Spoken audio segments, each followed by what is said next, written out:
Mapagpalang araw mga kataba, gagawa tayo ng ating kutsinta na walang lihiya o lye water. At gumawa na ako nito dati pero maglalagay naman tayo ng ibang ingredients. Tulad ng ating dalawang klase ng pang toppings, ang ating desiccated coconut at ang ating cheese. At iibahin naman natin ang ating kulay ng ating kutsinta. Gagawin natin colorful, maya-mayang kaunti. Meron tayo ditong flour. 1 cup na flour. Mapapansin nyo naman yung difference ng cassava flour. Mas maputi yung cassava flour. Parang cornstarch yung dating. Pero ito cassava flour na pang kutsinta. 1 cup din. 1 cup na sugar. At nilagay ko naman dito ang ating 2 cups na water sa ating tabo. No? At meron naman tayong, maglalagay tayo ng konting vanilla.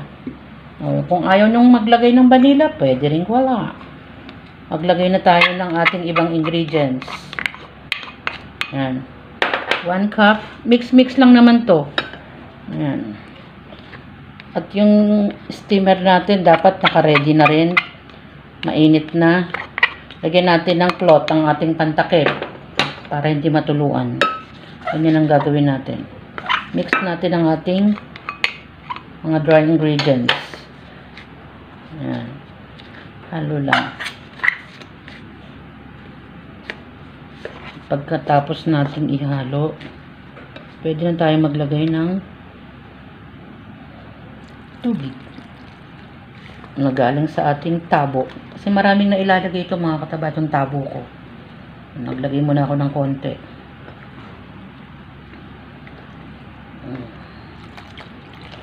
Hindi ko pa siya nilalagyan ng food color kasi hahatiin ko yan mamaya. Siguro gagawin kong 3 kulay para makulay ang buhay. Kasi meron naman tayong pangkulay dito bukod sa ating atsuete powder. Yan, tapos para hindi kayo mainip, ilalagay ko na yung ating 1 teaspoon ng vanilla. Takip na lang yung basis ko dyan. Haluin natin. Balikan nyo ako pag ating na halo na ng maayos. Dahil hindi ko makita yung aking isang red na food color na atsuete powder, halos same ang kulay pero orange to mga kataba. At ito naman ay yellow. At ito ay violet. Diba para tayong nag-aaral ng ating what's the color of this? Violet, orange, and yellow. Yan ang aking pangsandok na 1/8. Yung ating molder, nag-grease ko na yan ng oil. Yan.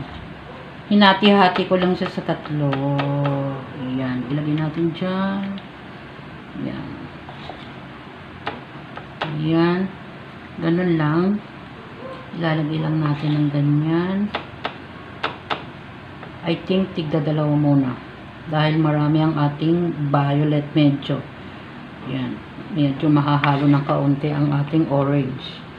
Yan. So, yung ganun lang mga kataba. Hindi ko pinupuno. Hindi ko masyadong kinakapalan. At i-steam natin to mga 10 minutes. Kasi hindi naman masyadong makapal.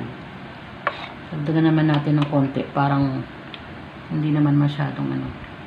So, yan. Balikan nyo ako pag in-steam ko. I-steam na natin. At meron na tayong nakapainit doon. Ipapakita ko sa inyo na yung ating steamer. Yan, sinalang na natin. Naglagay tayo ng ating cloth sa takip ng ating steamer.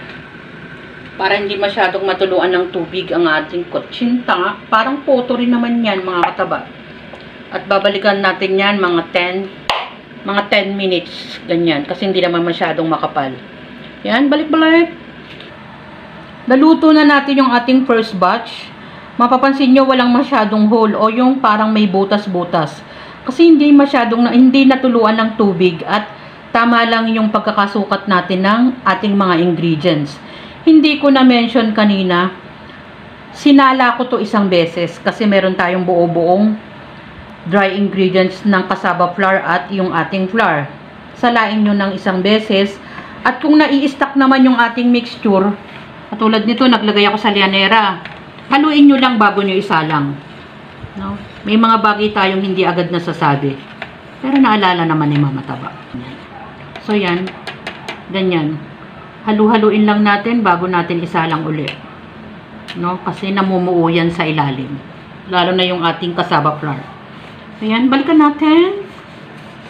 Gumawa tayo uli ng ating kutsinta. Panibagong twist na naman, mga kataba, ang ating kutsinta. Dahil naglagay ako ng dalawang flavor, desiccated coconut at cheese. Halos parehas na ng kulay ang orange at yellow. Orange na lang, mga kataba, at violet ang ating kutsinta. Wala siyang lihiya o lye water. Yan ang ating masarap na kutsinta at mas masarap din pag inilalagay natin sa dahon ng saging. Yung dahon ng saging ipainit lang natin para mas maganda ang ating paglalagyan.